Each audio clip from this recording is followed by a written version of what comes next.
दोस्तों एक बार फिर से आप सभी का हमारे चैनल स्मार्ट लर्निंग पॉइंट में स्वागत है। दोस्तों आज यहाँ हम देखने वाले हैं विषय, हमारा जो सब्जेक्ट है वो सामाजिक विज्ञान का मॉडल पेपर हम देखने वाले हैं दोस्तों। और ये क्लास हमारा 10th है दोस्तों। तो यहाँ कुछ यहाँ दिया गया है समय 3 घंटे और 15 मिनट पे इसे करना है दोस्तों। और यहाँ दिया गया है प्रारंभ के 15 मिनट परीक्षार्थियों को प्रश्न पत्र पढ़ने के लिए निर्धारित है। तो ये आप यहाँ खुद पढ़ सकते हैं, निर्देश है। तो अब चलिए हम अपने टॉपिक पे आते हैं बिना टाइम को वेस्ट किए हुए दोस्तों। यहाँ हम आपको क्वेश्चन के साथ आंसर भी बताने की कोशिश किए हैं दोस्तों। अगर आपको यह वीडियो पसंद आएगा तो इस वीडियो को लाइक करें, शेयर करें और दोस्तों सब्सक्राइब करना हमारे चैनल को ना भूलें, जिससे आप सभी को सारे न्यू वीडियो के नोटिफिकेशन सबसे पहले मिलते रहें। तो चलिए हम अपने टॉपिक पर आते हैं। आज का टॉपिक हमारा यहाँ रहेगा, कौन सा क्वेश्चन है यहाँ दोस्तों, देखिए यहाँ दोस्तों क्वेश्चन दिया गया है कि निम्नलिखित प्रत्येक प्रश्न के लिए दिए गए 4 विकल्पों में से सही उत्तर चुनकर अपनी उत्तर पुस्तिका में लिखिए। तो यहाँ दिया गया है कि बेल्जियम मॉडल की मुख्य विशेषता क्या है। तो यहाँ देख सकते हैं बेल्जियम मॉडल की जो मुख्य विशेषता है, यहाँ 4 ऑप्शन दिए गए हैं। पहला, सत्ता में सभी जाति समूहों की साझेदारी, सत्ता में कुछ गिने चुने लोगों की साझेदारी, कि यहाँ गा दिया गया सत्ता में सभी धर्म के लोग की साझेदारी, कि उपयुक्त में से कोई नहीं दोस्तों। तो यहाँ जो राइट आंसर है वो आपका है, सत्ता में सभी जातीय जो समूह होते हैं उनकी साझेदारी होती है, उसमें भेदभाव नहीं होते हैं कि ये किस जाति के हैं, ये किस जाति के हैं दोस्तों। तो आई होप दोस्तों इतना आपको समझ में आया होगा कि इसमें से कौन सा आपको टिक करना है। इस पर अगर आप सही विकल्प करते हैं दोस्तों तो इस पर 1 नंबर आपको तुरंत मिल जाएगा। अब देखिए क्वेश्चन नंबर जो 2 है वो है यहाँ दोस्तों, महात्मा गांधी ने किस घटना के कारण असहयोग आंदोलन स्थगित कर दिया। तो यहाँ ऑप्शन दिया गया है रॉयल एक्ट की जलियांवाला हत्याकांड। नेक्स्ट यहाँ देखिए इसका ऑप्शन यहाँ दिया गया है खिलाफत आंदोलन, और यहाँ घा है चोरी चोरा कांड दोस्तों। तो महात्मा गांधी ने किस घटना के कारण असहयोग आंदोलन स्थगित रोक दिया था। तो आप लोग चोरी चोरा कांड के बारे में अच्छे से डिटेल से पढ़े ही होंगे दोस्तों। इसी के कारण गांधी जी यहाँ नाराज हो गए थे, जिसके कारण असहयोग आंदोलन को रोक दिया कि हम अंग्रेजों का जो मतलब है उसको कोई भी काम ऐसा नहीं हम करेंगे, उसे हम कोई सहयोग नहीं देंगे, जिसे इस नारे को क्या दिया गया, असहयोग आंदोलन। तो असहयोग आंदोलन स्थगित कर दिया दोस्तों। तो यहाँ दोस्तों यहाँ थर्ड आपका दिया गया है 1861 में संयुक्त इटली का शासक कौन बना। अब 1861 का में इटली का शासक कौन बना, ये आपके चैप्टर में ही दोस्तों एनसीईआरटी में बुक में ही दिया गया है। तो यहाँ ऑप्शन आपका का दिया गया है विक्टर एमेनुअल, की खा आपका है बिस्मार्क, की गा है विक्टर एमेनुअल सेकेंड, की का कबूर। तो दोस्तों यहाँ आप देख सकते हैं इसका आंसर यहाँ टिक हरे से हमने हाईलाइट कर दिया है, का आपका राइट आंसर है विक्टर एमेनुअल होगा दोस्तों। अब चलिए नेक्स्ट क्वेश्चन हम देखते हैं हमारा क्या है। यहाँ नेक्स्ट क्वेश्चन आप अपना देख सकते हैं 5, जर्मनी का एकीकरण किस युद्ध के बाद पूरा हुआ। तो फ्रांस पर्शिया युद्ध द्वारा।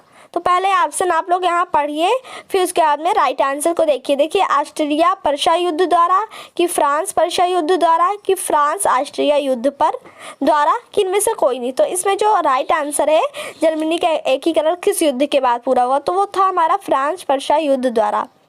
यहाँ 6 आपका है, भाषाओं को भारतीय संविधान की किस अनुसूचित या अनुसूची में रखा गया है दोस्तों। तो जो भाषाओं को भारतीय के जो संविधान है उसे किस अनुसूची में रखा गया है। तो यहाँ राइट आंसर आपका होगा 8वीं। तो यहाँ पहला यहाँ 4 ऑप्शन दिया गया था, 7वीं 10वीं 8वीं 9वीं किस में, तो यहाँ होगा राइट आंसर 8वीं। अब देखिए क्वेश्चन पर हम आते हैं, यहाँ रहेगा आपका अति लघु उत्तरीय प्रश्न। तो अति लघु उत्तरीय प्रश्न का जो फर्स्ट क्वेश्चन है आपका है, गांधी जी द्वारा चलाए गए 2 सत्याग्रह आंदोलन का उल्लेख कीजिए दोस्तों। तो आप लोग कई ऐसे असहयोग आंदोलन थे दोस्तों या सत्याग्रह आंदोलन थे जिसे आप लोग अच्छे से जानते हैं, जैसे नमक का आंदोलन हो गया, असहयोग आंदोलन हो गया। तो ऐसे कई टॉपिक है जिसपे आप खुद भी अपने मन से लिख सकते हैं दोस्तों। तो चलिए हम यहाँ आपको इसका आंसर बताते हैं, यहाँ क्या होगा। देखिए यहाँ है आंदोलन उल्लेख, ये 2 ही नंबर का है, यानी कि 2 ही चीज जिसमें पूछा गया, 2 सत्याग्रह आंदोलन का नाम उल्लेख कीजिए। तो यहाँ असहयोग आंदोलन हो गया और भारत छोड़ो आंदोलन हो गया, 2 ही बताना था तो आपको 2 ही बताना है दोस्तों। अब देखिए जो 8 वाला आपका क्वेश्चन है, 8वां, लोकतांत्रिक शासन क्यों लोकप्रिय माना जाता है, 2 कारण लिखिए। तो लोकतांत्रिक शासन के बारे में सब लोग जानते हैं कि लोकतांत्रिक जो शासन होता है मतलब लोगों द्वारा होता है। तो यहाँ देखिए, यहाँ ऐसे आप इसे लिखेंगे कि लोकतांत्रिक शासन को अंश रूप से बेहतर इसलिए माना जाता है क्योंकि यह लोगों की आवश्यकताओं का प्रतिनिधित्व करता है। लोकतंत्र शासक एक तानाशाह की सनक पर निर्भर नहीं है। लोकतंत्र लोगों के लिए है तथा एक लोकतांत्रिक सरकार सदैव लोगों के प्रति उत्तरदायी है। दोस्तों अब यही लोकतंत्र से ही अर्थ आप निकाल सकते हैं लोगों का तंत्र, मतलब लोगों द्वारा चुने गए शासक को ही हम लोकतंत्र कहते हैं। दोस्तों इसमें कोई तानाशाह नहीं होता, कोई राजा नहीं होता है कि राजा जब जैसे राजा लड़ा, जो युद्ध में जीतता है फिर वही वो मतलब राजा बनेगा, वो वही कस्बे का राजा बनेगा, ऐसे इसमें कुछ नहीं होता है। जो लोग चुनते हैं वोट द्वारा उसी को हम लोकतंत्र कहते हैं। तो यहाँ आपको टॉपिक में अगर देखा जाए बिंदु वाइज अगर आपको पॉइंट में लिखना है तो आपको ऐसे ही लिखना है आपको। दोस्तों अब देखिए क्वेश्चन नंबर 9 यहाँ आप देख सकते हैं, यहाँ दिया गया है भारत की उत्तरी पूर्वी सीमा पर स्थित 2 लोकतांत्रिक देशों के नाम लिखिए। दोस्तों तो 2 लोकतांत्रिक मतलब जहां दोस्तों जहां यहाँ कह रहे हैं कि जहां लोकतंत्र हो मतलब लोगों द्वारा चुना गया शासन हो या लोगों के द्वारा चुने गए सरकार हो। तो उत्तरी पूर्वी सीमा जो हमारे उत्तरी पूर्वी सीमा में आते हैं जो पड़ोसी देश, उसके बारे में आपको यहाँ 2 पड़ोसी देश लिखने हैं जिसमें लोकतंत्र हो। तो यहाँ हो गया म्यांमार और बांग्लादेश आपका। दोस्तों तो 9 क्वेश्चन में आपको यही लिखना है। अब देखिए नेक्स्ट क्वेश्चन क्या है हमारा। देखिए नेक्स्ट क्वेश्चन यहाँ आपका 10 दिया गया है, मेरियान और जर्मेनिया कौन थी, उनको चित्रित करने का एक उद्देश्य या करने का क्या उद्देश्य है। दोस्तों जैसा कि आप लोग जानते हैं दोस्तों ये क्वेश्चन बहुत इंपॉर्टेंट है, ये जरूर पूछा जाएगा। जर्मेनिया और मेरियान दोनों में से एक जरूर पूछा जाएगा वो दोस्तों, इसलिए हम कह रहे हैं इसे अच्छे से आप लोग तैयार कर लीजिएगा। अब देखिए जर्मेनिया और मेरियान के बारे में यहाँ पूछा गया। तो यहाँ आप लिखेंगे कि फ्रांस और जर्मेनिया के कलाकारों द्वारा स्वतंत्रता, न्याय तथा विचारों को प्रकट करने के लिए नारी रूपक का प्रयोग किया गया। फ्रांस में इसी नारी रूपक को मेरियान नाम दिया गया। कोई मेरियान दोस्तों कोई व्यक्ति नहीं थी, वो मतलब वहाँ फ्रांस के कलाकारों द्वारा ही बनाई गई एक चित्र रचना थी जिसे उसे क्या नाम दिया गया, मेरियान। तो मेरियान नाम दिया गया और जर्मेनिया में जर्मेनिया नाम दिया गया। जर्मेनिया में भी यही हुआ था जिसमें उन्होंने एक मतलब चित्रित किया व्यक्ति का वहाँ मतलब चित्रण, जिसे जर्मेनिया में जर्मेनिया नाम दिया गया।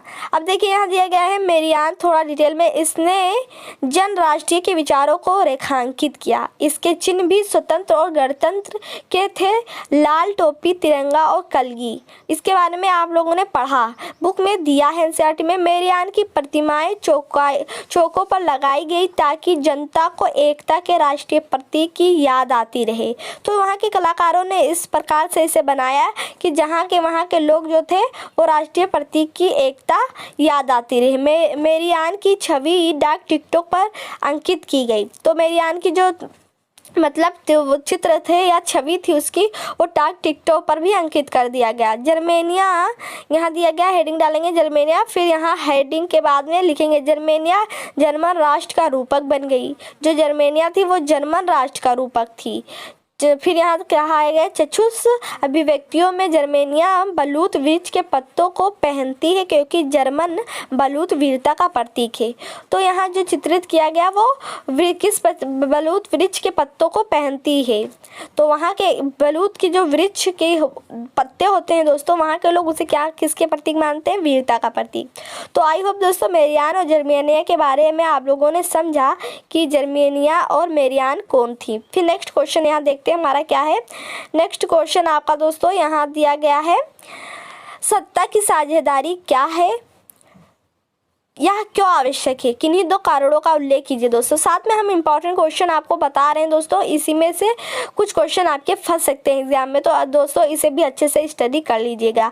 फिर अथवा करके इसमें पूछा गया संघवाद क्या है, इसका क्या अर्थ है, संघीय प्रणाली की किन्हीं 3 विशेषताओं का उल्लेख कीजिए। दोस्तों तो यहाँ दो आपको ऑप्शन के तौर पे दो क्वेश्चन दिए गए हैं। दोनों क्वेश्चन में जो आपको सही लगता है, जो क्वेश्चन आपको आता है वही क्वेश्चन यहाँ सॉल्व करते हैं। तो चलिए दोस्तों, यहाँ क्वेश्चन हम सत्ता की साझेदारी देखते हैं दोस्तों। तो जो सत्ता की साझेदारी है वो दोस्तों यहाँ आपका आंसर दिया गया है कि सत्ता की साझेदारी ऐसी शासन व्यवस्था होती है जिसमें समाज के प्रत्येक समूह और समुदाय की भागीदारी होती है।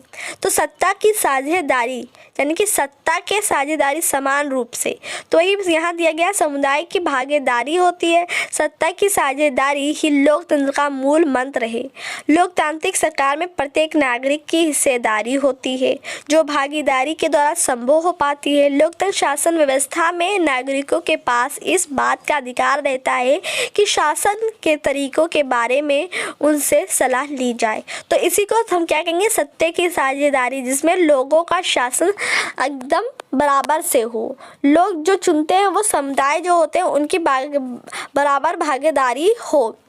फिर यहाँ कह रहे हैं कि सत्ता की साझेदारी के दो कारण होते हैं। अब कौन से कारण होते हैं?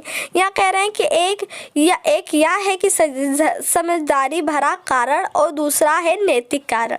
सत्ता की साझेदारी की समझदारी भरा कारण है समाज में टकराव और बहुसंख्यक के आतंक को रोकना। सत्ता की साझेदारी का नैतिक कारण है लोकतंत्र की आत्मा को अक्षुण्ण रखना है दोस्तों। तो आप लोगों ने समझा कि सत्ता की साझेदारी क्यों आवश्यक है और सत्ता की साझेदारी हम किसे कहेंगे दोस्तों। तो यहाँ दो कारण भी हो चुके हैं। अब देखिए दोस्तों, नेक्स्ट क्वेश्चन आपका क्या रहेगा। यहाँ कह रहे हैं, अब थोड़ा सा और डिटेल में यहाँ समझिए। सत्ता की यहाँ पूछ रहे थे क्वेश्चन में कि दो कारणों का उल्लेख कीजिए। तो हमने यहाँ पहले बताया कि सत्ता की साझेदारी क्या है, इसकी आवश्यकता क्यों है। अब दो कारणों को भी देखते हैं। ये क्वेश्चन में 3 क्वेश्चन पूछा गया है। देखिए, सत्ता की साझेदारी का अर्थ बताना है, फिर आपको बताना है क्यों आवश्यक है, फिर इन्हीं के 2 कारणों का उल्लेख करना है। तो यहाँ कह रहा क्वेश्चन में, देखिए सत्ता की साझेदारी की आवश्यकता, तो टकराव के रोकने के लिए पहला टॉपिक आप यही लिखेंगे। सत्ता की साझेदारी जरूरी इसलिए है क्योंकि इसमें सामाजिक समूहों के बीच टकराव का अंदेशा कम हो जाता है।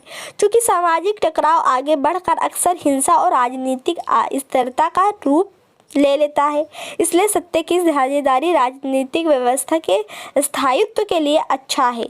बहुसंख्यक समुदाय की इच्छा को बाकी सभी पर थोपना तत्कालिक तौर पर लाभकारी लग सकता है, पर आगे चलकर यह देश की अखंडता के लिए घातक हो सकता है। बहुसंख्यकों का आतंक सिर्फ अल्पसंख्यकों के लिए ही परेशानी पैदा नहीं करता दोस्तों, कहाँ ये देखिए साझेदारी नहीं करता। फिर यहाँ कह रहे हैं बहुसंख्यकों का आतंक सिर्फ अल्पसंख्यकों के लिए ही परेशानी पैदा नहीं करता, अक्सर यह बहुसंख्यकों के लिए भी बर्बादी का कारण बन सकता है। अब देखिए दोस्तों, अगर इसमें सत्ता की साझेदारी में किसी एक जाति या समूह को दे दिया जाए कि यही सरकार चुनेंगे, ये लोग नहीं चुनेंगे, तो इसमें टकराव पैदा हो सकता है दोस्तों। तो इसी के लिए सत्ता की साझेदारी बनाया गया कि कोई भी समाज के लोग हों वो बराबर से वोट दे सकते हैं, चाहे गरीब हो चाहे अमीर हो, सभी को वोट देने का अधिकार होता है और अपने आप से वो सरकार चुन सकता है। तो इसी को कहा गया है सत्ता की साझेदारी। इसमें दोस्तों भेदभाव नहीं किया गया है, तो इसी को हम कहेंगे सत्ता की साझेदारी। तो इससे क्या होता है, टकराव को रोकने के लिए सत्ता की साझेदारी जरूरी होती है। फिर यहाँ दिया गया दूसरे टॉपिक में लोकतंत्र की आत्मा। सत्ता की साझेदारी वास्तव में लोकतंत्र की आत्मा है। लोकतंत्र का अर्थ ही होता है कि जो लोग इस शासन व्यवस्था के अंतर्गत हैं उनके बीच सत्ता को बांटा जाए और ये लोग उचित ढंग से रहें, जिससे देश की अखंडता और संप्रभुता पर कोई आँच न आए। इसलिए वे सरकार वही है जिसमें अपनी भागीदारी के माध्यम से सभी समूह शासन व्यवस्था से किसी न किसी माध्यम से जुड़े रहते हैं दोस्तों। तो आई होप दोस्तों इसे आपको समझ में आया होगा। ये इंपॉर्टेंट क्वेश्चन है, इसे भी अच्छे से रीड कर लीजिएगा। अब देखिए दोस्तों, नेक्स्ट क्वेश्चन हम देखेंगे कि हमारा क्या है। तो ये हमारा 13वां क्वेश्चन था। अब नेक्स्ट क्वेश्चन यहाँ हम देखेंगे। यहाँ नेक्स्ट क्वेश्चन आपका मानचित्र वाला दिया गया है। तो यहाँ दिया गया मानचित्र में आपको पढ़ना है। यहाँ देखिए कुछ प्रश्न दिए गए। निम्नलिखित स्थानों को भारत के रेखा मानचित्र में चिन्ह द्वारा नाम सहित दर्शाए। सभी नाम वही अंकित हेतु अंक निर्धारित है। दोस्तों आपको पहले कॉपी में भी उसका आंसर लिख देना है, फिर एक मानचित्र आपको मिलना, उस पर आपको अंकित करना है दोस्तों। तो दोस्तों अगर आपको मानचित्र भरने के लिए भी वीडियो चाहिए दोस्तों तो ज़रूर कमेंट करें, उसके लिए भी आपको वीडियो प्रोवाइड कराया जाएगा। यहाँ कह रहे हैं कहाँ में वह स्थान जहाँ जलियांवाला बाग हत्याकांड हुआ था दोस्तों। तो जलियांवाला बाग हत्याकांड कहाँ हुआ था? अमृतसर में हुआ था। आप लोग कॉपी में लिखेंगे, फिर आपको यही मानचित्र पर दर्शाना है अमृतसर कहाँ है। तो पंजाब में होता है, तो पंजाब जहाँ आप पंजाब होता है वहाँ आपको अंकित कर देना है। फिर खा में है वह स्थान जहाँ से गांधी जी ने नमक बनाना प्रारंभ किया। तो दांडी यहाँ आप होगा, दांडी एक स्थान है, तो यहाँ आपको लिखना है दांडी। तो वह स्थान जहाँ नील की खेती करने वाले किसानों ने आंदोलन किया। बंगला। नदिया जिला, नदिया एक जिला है दोस्तों। फिर यहाँ घा है वह स्थान जहाँ सूती मिल श्रमिकों ने सत्याग्रह किया। अहमदाबाद। फिर नेक्स्ट क्वेश्चन है वह स्थान जहाँ दिसंबर 1920 में भारतीय राष्ट्रीय कांग्रेस का अधिवेशन हुआ। कोलकाता। तो कोलकाता को आपको मानचित्र में टिक करना है। देखते हैं कौन सा यहाँ कैसे है। देखिए दोस्तों अमृतसर पंजाब आपका ऊपर होता है। पहले आपको एक भरा हुआ मानचित्र लेना है जिसमें सारे स्टेट का नाम दिया हो दोस्तों, उसे अच्छे से पढ़ना है। पढ़ने के बाद में तभी आपको और दोस्तों जितने भी ज़िले की जितने भी राजधानी उसके राज्य हैं उसके पहले आपको राजधानी आनी चाहिए दोस्तों। उसके बाद में आपको ये भी समझ में आना चाहिए कि कौन सा ज़िला किस स्थान में मानचित्र में दर्शाना है। तो पंजाब ऊपर होता है और पंजाब में ही अमृतसर है दोस्तों, तो अमृतसर को आपको ऊपर दर्शाना है। फिर अहमदाबाद आपको दोस्तों नीचे गुजरात के इधर इस साइड में आपको देखिए अहमदाबाद दिया गया है। दांडी भी आपको यहाँ दिया गया है। कोलकाता भी आपको दिया गया है कि कहाँ दर्शाना है दोस्तों। नेक्स्ट यहाँ दिया गया है देखिए नदिया जिला बंगला, तो बांग्लादेश इसी साइड में दोस्तों, तो आपको यहीं दर्शाना है। तो नेक्स्ट क्वेश्चन हम देखते हैं खा। अब यहाँ से आपका खंड खा स्टार्ट हो रहा है दोस्तों भूगोल का। देखिए दोस्तों यहाँ कह रहे हैं निम्नलिखित में से किस प्रांत से में सीढ़ीदार खेती की जाती है। तो पंजाब है, हरियाणा है कि उत्तर प्रदेश है कि उत्तराखंड है। तो उत्तराखंड होगा दोस्तों। अब सीढ़ीदार ही खेती क्यों की जाती है दोस्तों? आप लोग जानते ही होंगे कि जब सीढ़ीदार खेती करते हैं तो जो बारिश की पानी होती है वो रुक नहीं पाती है, मतलब सीढ़ियों द्वारा वो नीचे चली जाती है। अगर ऐसा ना करें दोस्तों तो उनकी जो फसल है वो सब खराब हो जाए। फिर यहाँ कह रहे हैं कि निम्न में से कौन सी रबी फसल है। तो दालें हैं कि मोटे अनाज हैं कि चना है दोस्तों। तो इसमें से जो राइट आंसर है वो आपका चना है। ये रबी खरीफ पर भी आप लोग अच्छे से कॉन्सेप्ट अपना क्लियर कर लीजिएगा दोस्तों। फिर यहाँ कह रहे हैं कि झारखंड में स्थित कोंडरमा निम्नलिखित में से किस खनिज का अग्रणीय उत्पाद है। तो बॉक्साइट होगा कि अब्रक होगा। तो यहाँ आपका जो ऑप्शन है वो अब्रक राइट आंसर है। फिर नेक्स्ट क्वेश्चन यहाँ कह रहे हैं दोस्तों भारत आय की दृष्टि से कैसा राष्ट्र है। तो उच्च आय वर्ग वाला कि मध्य आय वर्ग वाला कि निम्न आय वर्ग वाला, इनमें से कोई नहीं होगा दोस्तों। फिर यहाँ नेक्स्ट क्वेश्चन आपका है जैव और अजैव संसाधन का कोई दो अंतर लिखिए। तो जैव संसाधन किसे कहेंगे? तो इसमें आएगा इन संसाधनों की प्राप्ति जीव मंडल से होती है और इनमें जीवन व्याप्त होती है। उदाहरण तौर पर आप देख लिए मनुष्य, वनस्पति जात, मत्स्य जीवन, पशु धन आदि। तो जैव उसे कहेंगे। अजैव से अर्थ आपको जुड़ गया जो जीवों से ना प्राप्त हो। तो इसका आंसर यहाँ देखेंगे कि क्या है दोस्तों। कह रहे हैं वे सारे संसाधन जो निर्जीव वस्तुओं से बने हैं वे ही हमारे अजैव संसाधन कहलाते हैं। ये दो प्रकार के होते हैं। पहला हमारा देखिए समाप्य और असमाप्य, जैसे चट्टानें हो गई और धातुएं हो गई। तो अब दोस्तों इसे आपको समझ में आया होगा अजैव और जैव क्या संसाधन में है। अब यहाँ कह रहे हैं नेक्स्ट क्वेश्चन में सकल घरेलू उत्पाद क्या है। तो सकल घरेलू उत्पाद किसी देश में उत्पादित होने वाली कुल आय में से निर्यात से होने वाली आय को घटाने के बाद बचने वाली राशि को ही हम सकल घरेलू उत्पाद कहते हैं दोस्तों। फिर नेक्स्ट क्वेश्चन है आपका यहाँ कह रहे हैं कि प्रच्छन्न बेरोजगारी का कोई अन्य नाम लिखिए। तो इसका कोई अन्य नाम लिखना है। तो यहाँ कह रहे हैं प्रच्छन्न बेरोजगारी को हम छुपी हुई बेरोजगारी के नाम से भी जानते हैं। क्या? छुपी हुई बेरोजगारी के नाम से भी जानते हैं।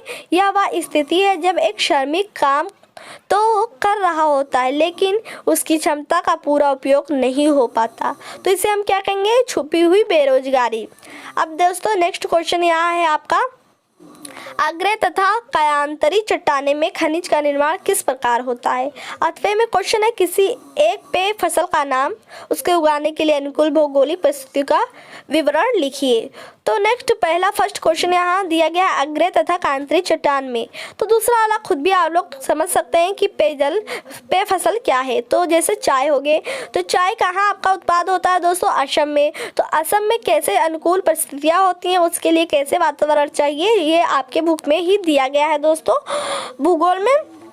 अब पहले हम आग्नेय तथा कायांतरी चट्टानों के बारे में देखते हैं दोस्तों। पहले देखिए यहाँ दिया गया है, जिन चट्टानों का धरती पर सबसे पहले निर्माण हुआ उन्हें आग्नेय चट्टान कहते हैं। इन चट्टानों का जब किसी दबाव या गर्मी के कारण रूप बदल जाता है, जैसे जो चूना होता है वह चूने के पत्थर का संगमरमर में, तो उन चट्टानों को कायांतरित चट्टाने कहते हैं। मतलब एक रूप से दूसरे रूप में परिवर्तित हो जाना ही कायांतरित चट्टान कहलाता है। फिर कह रहे हैं, आग्नेय और कायांतरित चट्टाने की दरारें, जोड़ों, छिद्रों आदि में खनिज मिलते हैं। छोटे जमाव को शिराएं कहा जाता है, जबकि बड़े जमाव परतों के रूप में पाए जाते हैं। इनका निर्माण भी प्राय उस समय होता है जब वे तरल या गैसीय अवस्था में दरारों के सारे भूपृष्ठ की ओर धकेले जाते हैं। ऊपर पहुंचकर वे धरती की सतह पर ठंडे होकर जम जाते हैं। जस्ता, तांबा, जिंक और सीसा जैसे मुख्य धात्विक खनिज इस प्रकार छोटे या बड़े जमाव एवं परतों में पाए जाते हैं। जैसे ज्वालामुखी होती है दोस्तों, तो उसी को भी हम ले सकते हैं। जब वो ज्वालामुखी आती है तो उसमें कई खनिज ऐसे रहते हैं कि जब वो तरल पदार्थ में धरती से बाहर निकलता है, जो तब धरती पर आता है दोस्तों, तो वो जब ठंडा हो जाता है तो वो क्या हो जाता है? हमारा एक खनिज के रूप में हो जाता है दोस्तों। तो उसमें कई खनिज भी हमें मिलते हैं, प्राप्त होते हैं। फिर देखिए दोस्तों नेक्स्ट क्वेश्चन आपका है, भारतीय अर्थव्यवस्था के विभिन्न क्षेत्रों के नाम लिखिए व प्रत्येक संक्षिप्त परिचय दीजिए। और यहाँ आपका अथवा में दिए गए वैश्वीकरण क्या है? संक्षिप्त परिचय दीजिए दोस्तों। तो चलिए हम अथवा में आपको वैश्वीकरण का आपको बताते हैं। भारतीय अर्थव्यवस्था के विभिन्न क्षेत्रों के नाम आप लोग जानते ही हैं। यहाँ दिया गया है, वैश्वीकरण से तात्पर्य उस प्रक्रिया से है जिसके द्वारा विभिन्न देशों के बीच परस्पर संबंध की भावना का संचार हो। वैश्वीकरण की भावना से वैश्विक आधार पर तीव्र एकीकरण का वातावरण निर्मित होता है। विभिन्न देशों के बीच वस्तुओं, सेवाओं, निवेश और प्रौद्योगिकी का आदान प्रदान वैश्वीकरण के परिणाम स्वरूप ही संभव हुआ है। आज संपूर्ण विश्व पर काफी निकटता अनुभव करता है तथा सभी देश विश्व परिवार के सदस्य के समान हो गए हैं। वैश्वीकरण द्वारा मुख्य रूप से निम्नलिखित उपलब्धियां विश्व स्तर पर प्राप्त हुई हैं। बहुराष्ट्रीय कंपनियों का विकास दोस्तों। तो दोस्तों अब यहाँ से नेक्स्ट क्वेश्चन आपका है, दीर्घ में आप लोग देखिए, अंतर्राष्ट्रीय बाजार किसे कहते हैं? इसकी 5 विशेषताओं का उल्लेख कीजिए। अथवा में है आपका, परिवहन के साधन कितने प्रकार के हैं? स्थल परिवहन में सड़क परिवहन को कितने भागों में बांटा गया जा सकता है? किन्हीं दो का वर्णन कीजिए। तो परिवहन के साधन में आप लोग तो ही जानते हैं दोस्तों, एक स्थान से दूसरे स्थान तक किसी मतलब जैसे कार मोटर द्वारा जाना, ऐसे लिख सकते हैं। इसमें परिवहन के साधन कितने प्रकार के हैं? स्थल परिवहन में सड़क परिवहन को कितने भागों में बांटा गया है दोस्तों? तो ये क्वेश्चन आप लोग खुद करने कीजिए दोस्तों, ये क्वेश्चन आपके लिए हम छोड़ते हैं दोस्तों। इससे देखते हैं कि कितने बच्चे इसका आंसर देते हैं इस क्वेश्चन का। तो पहला क्वेश्चन आपका ये रहेगा, अंतर्राष्ट्रीय बाजार किसे कहते हैं? इसकी 5 विशेषताओं का उल्लेख कीजिए दोस्तों।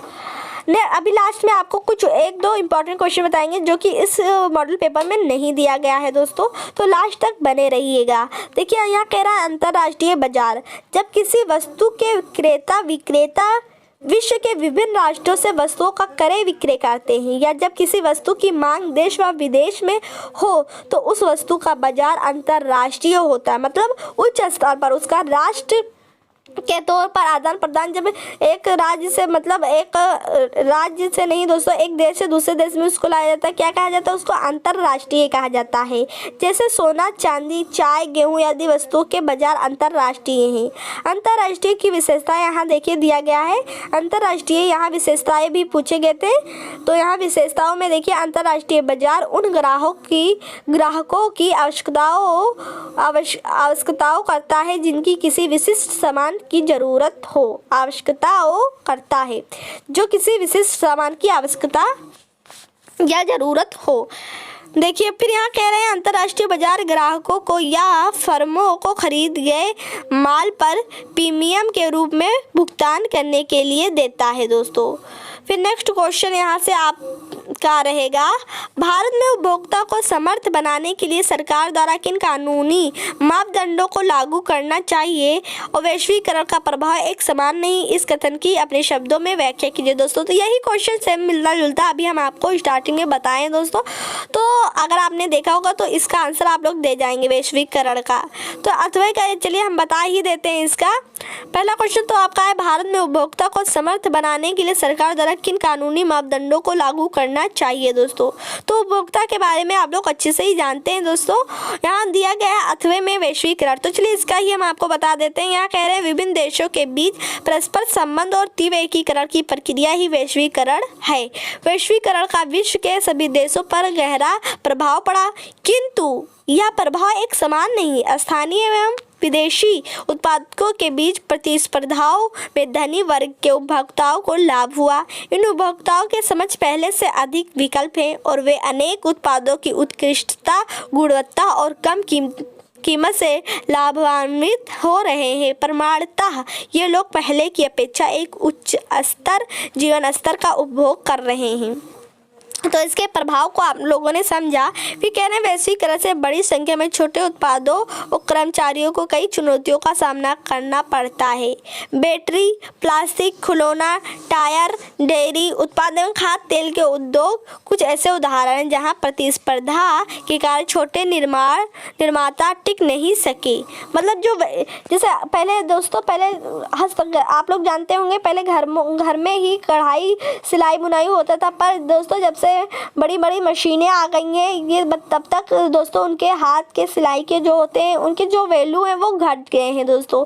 मशीनों से देखिए कितने सुंदर सुंदर चीज़ बना दिए जाते हैं दोस्तों। तो यही कह रहे हैं कि वैश्वीकरण किससे के प्रभाव एक समान नहीं है, इस कथन के शब्दों की व्याख्या कीजिए। तो यही कह रहे हैं कि जहां प्रतिस्पर्धा के कारण छोटे निर्माता टिक नहीं सके, कई इकाइयां बंद हो गई जिसके चलते अनेक श्रमिक बेरोजगार हो गए। तो आप लोगों ने इसका भी क्वेश्चन के आंसर को अच्छे से समझा। कोई भी डाउट हो तुरंत पूछिए दोस्तों। यहाँ नेक्स्ट क्वेश्चन अब हम देखेंगे मानचित्र का, यहाँ आपको काम करना है। तो यहाँ दिए गए भारत के मानचित्र में निम्नलिखित को दर्शाइए दोस्तों, यहाँ दिया गया है। तो पश्चिम बंगाल का एक उद्यान द्वारा चिन्ह द्वारा सहित आपको दर्शाना है दोस्तों। क्या हो गया यहाँ आपका पश्चिम बंगाल में, अगर जानते होंगे कि मैप में आपको कहाँ दर्शाना है तो आप लोग जरूर दर्शा लेंगे, अगर नहीं जानते तो जरूर कमेंट्स करें दोस्तों, उस पर भी एक वीडियो प्रोवाइड कराया जाएगा।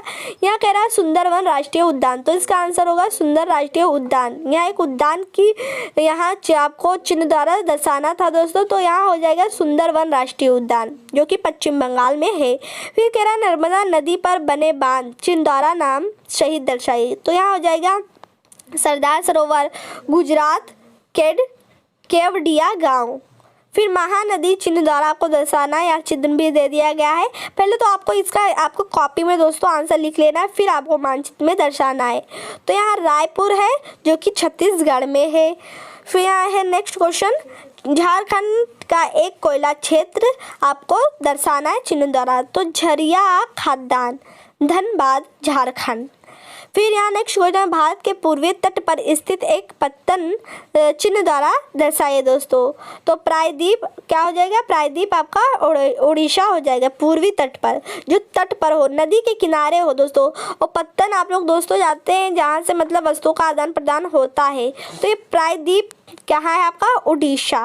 तो आई होप दोस्तों इतना आपको समझ में आया होगा दोस्तों। अगर यह वीडियो आपको पसंद आया तो इस वीडियो को लाइक करें और हमारे चैनल को सब्सक्राइब करें और भी न्यू वीडियो के नोटिफिकेशन पाने के लिए दोस्तों। मन में कोई भी डाउट है तुरंत पूछिए। तब तक